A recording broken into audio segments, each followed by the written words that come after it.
Video देखने से पहले सब्सक्राइब करें चैनल को और प्रेस करें बेल आइकन ताकि हर अपलोड होने वाली वीडियो को आप देखें सबसे पहले। अब उधर से क्या होता है कि सीता जी की खोज शुरू हुई। भाई कौन ले गया, कहाँ गई, ऐसे ढूंढते ढूंढते बहुत समय उपरांत हनुमान जी की ड्यूटी लगाई कि तू श्रीलंका में देख कर आ। हनुमान जी लंका में गए तो भगवान श्री राम ने अपनी एक रिंग दे दी सोने की, यानी अंगूठी छाप दे दी कि ये अंगूठी आप सीता को दिखाओगे तो सीता आपको मेरा अनुचर मानेगी, अन्यथा तेरे को रहस्य नहीं बताएगी। अब हनुमान जी ने आकाश मार्ग से जाकर के लंका में विराजमान हुए। लंका में के उस नौलखा बाग में पहुंचे। वहां एक छोटा सा रूप बना करके एक वृक्ष पर बैठ गए जहां पर सीता जी विराजमान थी। छोटा सा रूप बनाकर ऊपर बैठ गए वृक्ष पे। उधर से रावण आया, सीता को बहुत डराया कि तू मान ले मेरी बात को, तू राज करेगी, तुझे अलग से एक महल बना कर दे दूंगा, ये कर दूंगा। सीता कहने लगी ये गर्दन जा सकती है, अन्यायी तेरे सामने जब तक इसमें श्वास है समर्पण नहीं कर सकती। रावण को श्राप लगा हुआ था कि यदि तू किसी पराई स्त्री के साथ जोर जबरदस्ती करेगा उसी दिन तेरी मृत्यु हो जाएगी।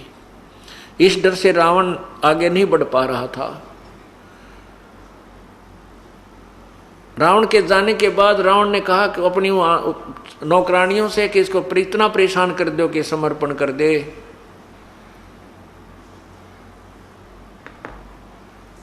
उसके बाद उन नौकरानियों ने भी सीता को बहुत तंग किया। हनुमान जी सब दृश्य देखते रहे। फिर उनको ये दृढ़ विश्वास हो गया कि यही सीता है।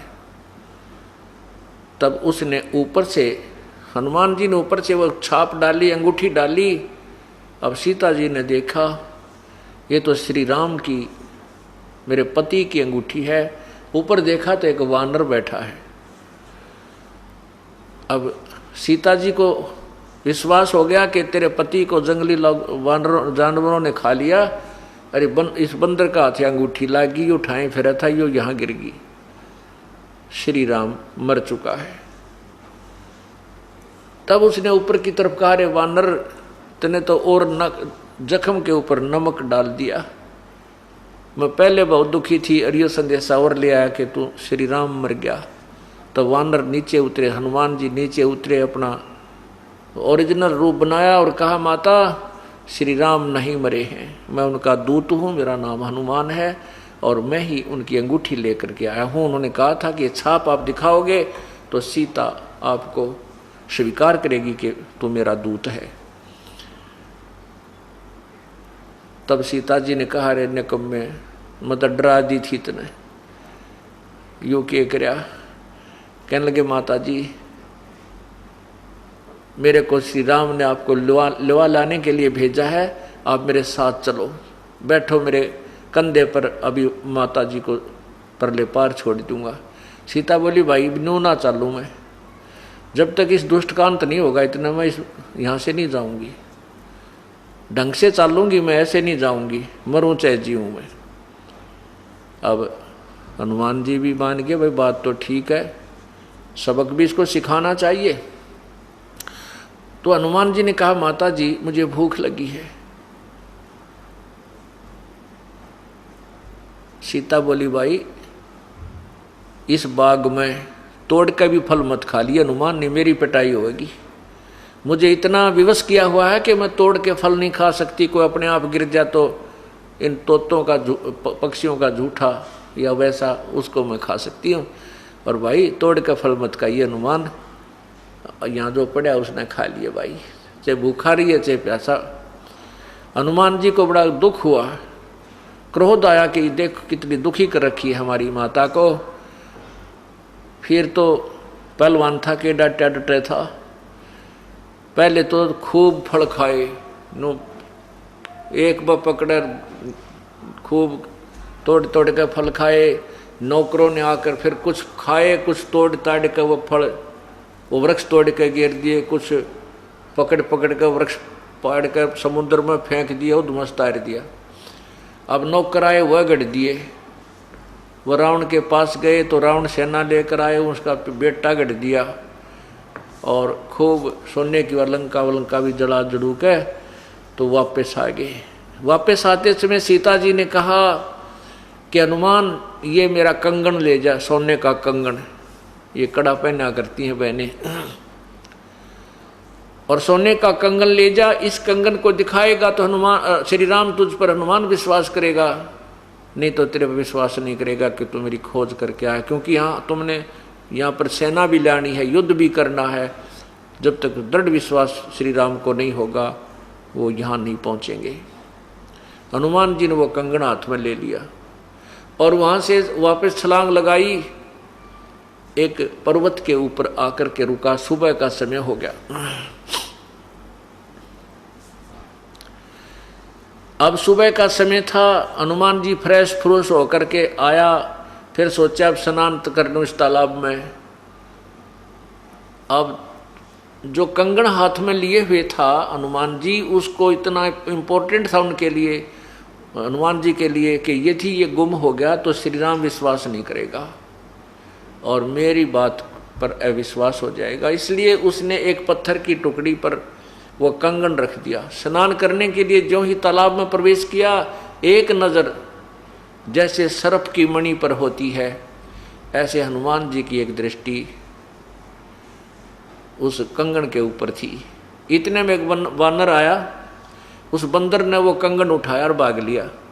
हनुमान जी भी बिना नहाए नुए उसका पीछे भाग लिया, ताकि वो निकम्मा ठा ले गया और इसने यदि समुद्र में फेंक दिया तो मेरी सारी कमाई खत्म होगी, मेरा तो सभी प्रयत्न मेरा व्यर्थ जाएगा। अब और तेजी से दौड़ा तो वानर ने एक ऋषि के आश्रम में प्रवेश किया। वहाँ एक घड़ा रखा था मटका, उस घड़े में वो कंगन डाल दिया और आगे को भाग गया। जब हनुमान जी ने देखा कि वानर ने वो कंगन मटके में डाल दिया तो सुख की सांस ली कि मटके में तो मैं आप ठा लूंगा, अब कहीं नहीं जाता। धीरे धीरे फिर उस मटके के पास, घड़े के पास गया, जाकर देखा तो वो घड़ा उन कंगनों से भरा था, एक जैसे, सेम टू सेम। अब उस हनुमान जी ने देखा है तो नरे कंगन, इसमें तो बहुत ही कंगन है। सामने देखा तो एक ऋषि बैठे थे। अब हनुमान जी ने जाकर के उस ऋषि को प्रणाम किया। वह ऋषि कौन थे? मुनिंद्र जी थे। वही परमात्मा कहते हैं, सोचल छिद्र मैं करूं अपने जन के काज। परमेश्वर ने वो लीला की, एक आश्रम बनाया, उसमें एक घड़ा बनाया, वहाँ एक सुंदर तालाब बनाया जहाँ पर हनुमान जी नहाना चाहते थे, एक सुंदर बाग बनाया जहाँ पर फलदार वृक्ष लगे हुए थे। ऋषि को प्रणाम किया तो ऋषि जी ने कहा कि हनुमान आओ, बजरंग बली आओ, महावीर आहार करो, फल खाओ। हनुमान जी बोला, ऋषि जी मुझे तो कुछ भी अच्छा नहीं लग रहा, पहले मेरी समस्या का समाधान कीजिए। मुनिंद्र जी ने पूछा क्या समस्या आ गई आपके ऊपर, बताइए। हनुमान जी ने कहा कि ऋषि जी, भगवान श्री राम को वनवास हुआ है और सीता जी को लंका के राजा रावण ने उठा लिया है, अपहरण कर लिया है, मैं उसकी खोज करके आया हूं। मुनिंद्र जी कहने लगे, भाई कौन राम, किस राम की, कौन से नंबर के राम की बात कर रहा है तू? कौन राम है, कौन से नंबर की सीता है? अब हनुमान जी कहने लगे, ऋषि जी आप कौन सी दुनिया में रहते हो? सब जगह तो हाहाकार मचा हुआ है कि श्री राम को वनवास हो गया है और सीता का अपहरण हो गया है। परमात्मा यही पूछना चाह रहे हैं। परमात्मा ने कहा मैं यही पूछना चाह रहा हूँ भाई कौन से नंबर का राम है यू? ऐसे ऐसे राम ना जाने कितने को बार आ लिए, तेरे जैसे हनुमान भी पता नहीं कितनी को बार यहाँ आकर के ये खेल करके चले गए। हनुमान वो वास्तविक राम का था, तुमने बेराय को ना। हनुमान जी कहने लगा ऋषि जी मेरी समस्या का समाधान करो आप, मैं आपकी बात को नहीं सुनना चाहता, आप जो ऊट पटांग बातें श्री रामचंद्र जी के बारे में कह रहे हो। परमात्मा बोले भी ना करना चाहता तो जाओ। अब हनुमान जी कहने लगे मैं जाऊं कैसे?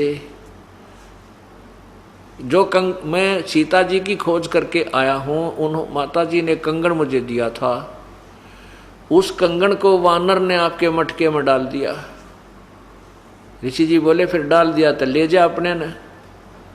हनुमान जी कहने लगा भगवान उसमें तो एक जैसे बहुत ही घने कंगन पड़े हैं, ये क्या माजरा है, ये क्या रहस्य है? मनिंद्र जी कहने लगे यही रहस्य तो समझाऊं था तो सुनने तैयार को नहीं, आप सुनना नहीं चाहते, मैं यही बताना चाहता था कि युग के क्या क्या माजरा है, क्या रहस्य है। तब परमात्मा ने कहा भाई पूर्ण परमात्मा कोई और है, मैं उसी का संदेश वाहक बनकर आया हूं। जिसको तुम राम मानते हो ये नासवान है, और ऐसे ऐसे ना जाने 30 करोड़ राम आ करके चले गए, और ये जो मटका भरा है ना मैं यहीं बैठा हूं भाई। एक लीला करनी थी मालिक ने, और तेरे जैसे हनुमान प्रत्येक बार जब भी ये त्रेता युग आता है ऐसे ही एक राम आता है और ऐसे ही एक हनुमान बनकर आता है, एक आत्मा। और ऐसे ही वो कंगन लेकर आता है और इस मटके में डाल जाता है, गिन के देख ले भाई। तो हनुमान जी ने कहा कि ऋषि जी यदि मैं आपकी बात को सत्य मानूं तो एक शंका और उत्पन्न होती है कि जो कंगन लेकर हनुमान आता होगा वो कंगन लेकर भी जाता होगा। परमात्मा ने कहा हाँ बिल्कुल ठीक बोला, इस मटके में मेरी कृपा से एक ऐसी शक्ति है कि इसमें जो भी वस्तु डाल दी जाती है वो उसका फोटो स्टेट बना देता है, एज इट इज एक और बना देता है, एक की दो बनाता है। ऋषि जी ने एक कटोरी उठा करके हनुमान जी के सामने उस मटके में डाल दी, एक की ऐसी कटोरी एक और बन के साथ में रखी गई। उठाकर देखा, देख है कोई पहचान इनमें अक नहीं। तो इसी प्रकार इसमें एक शक्ति है, एक कंगन ले जा कोई उठा करके और दिखा मिला लिए उस सीता जी के दूसरे कंगन तक। ये हनुमान जी ने तब तो जल्दी गनी थी, वो कंगन उठा लिया जो सोच कर भी ऋषि जी कह रहे और कोई चारा भी नहीं है, और उठा कर कंगन चल पड़ा बिना कुछ खाए पिए।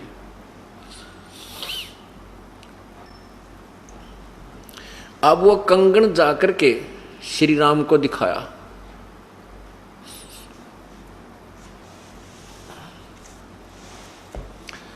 उस कंगन को श्री राम को दिखाया तो श्री राम ने तुरंत पहचान लिया कि तो सीता जी का है। तब हनुमान जी ने सुख की सांस ली, ये भगवान कंगन तो ठीक कप आ गया। अब श्री राम जी ने पूछा, श्री राम जी ने ये सोचा कि यदि सीता जी ने रावण के साथ कंप्रोमाइज कर लिया होगा तो मैं सेना नहीं चढ़ाऊंगा, फिर लाकर करूंगा क्या, क्यों दुनिया के लाल मराए। और यदि उसने रावण के साथ कंप्रोमाइज नहीं किया होगा तो हम युद्ध करके सीता को उठा लाएंगे, छुटवा के। इस दृष्टिकोण से हनुमान जी से बाईपास बात करने लगा, हेरा फेरी सी करके पूछने लगे। श्री राम जी हनुमान जी को एक तरफ ले गए, आजा मेरे प्यारे संत जी बताओ आपने भोजन कहाँ खाए भाई लंका में?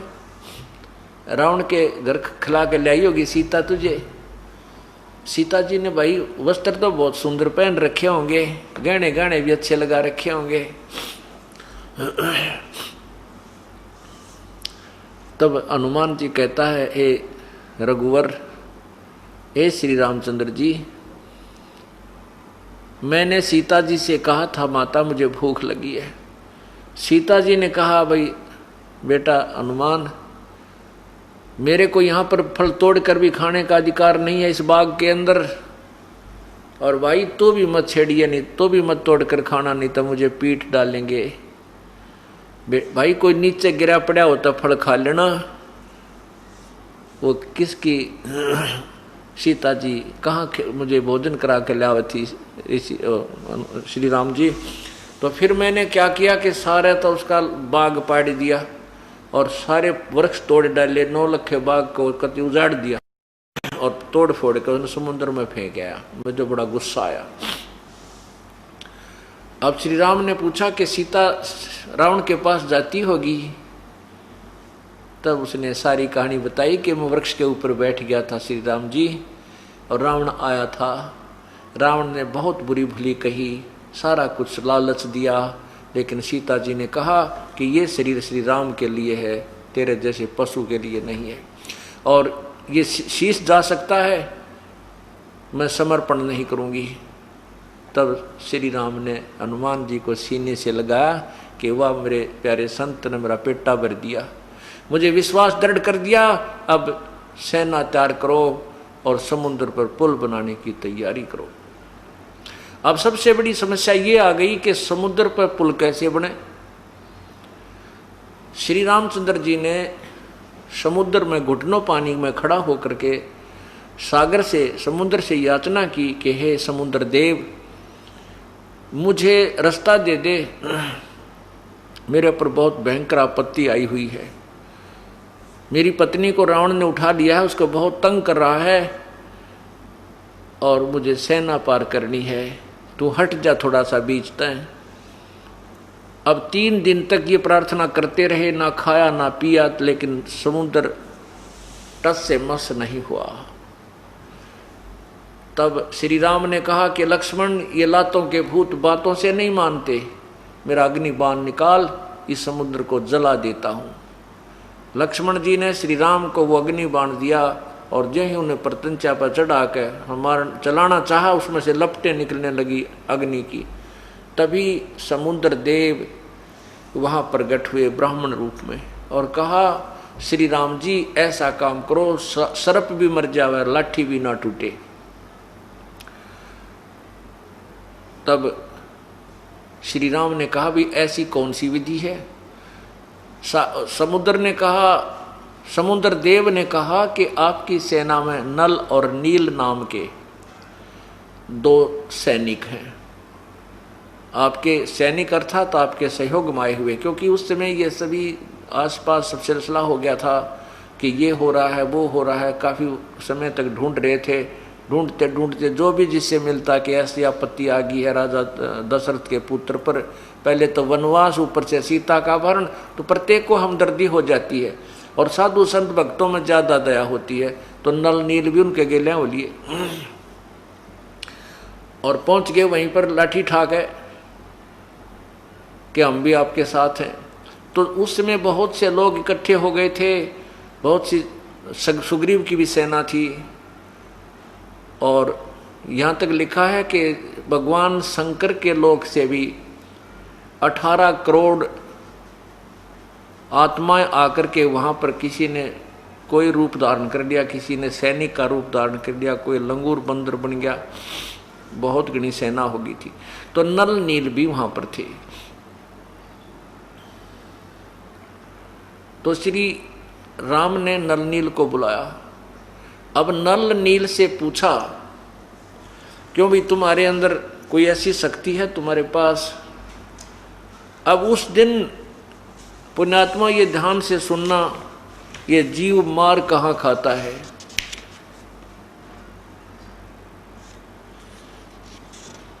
अब नल नील ने सोचा, आज तुम्हारी महिमा प्रभुता बनेगी। आज श्री राम भी फेल हो लिए, हनुमान भी फेल, अंगद भी फेल और सुग्रीव भी फेल। आज तुम्हारी महिमा बनेगी, तुम्हारे हाथ में पावर है और पत्थर तर जाएंगे। तो श्री राम ने कहा क्यों भी तुम्हारे हाथ में कोई ऐसी शक्ति है? तब नल नील ने कहा कि हाँ जी,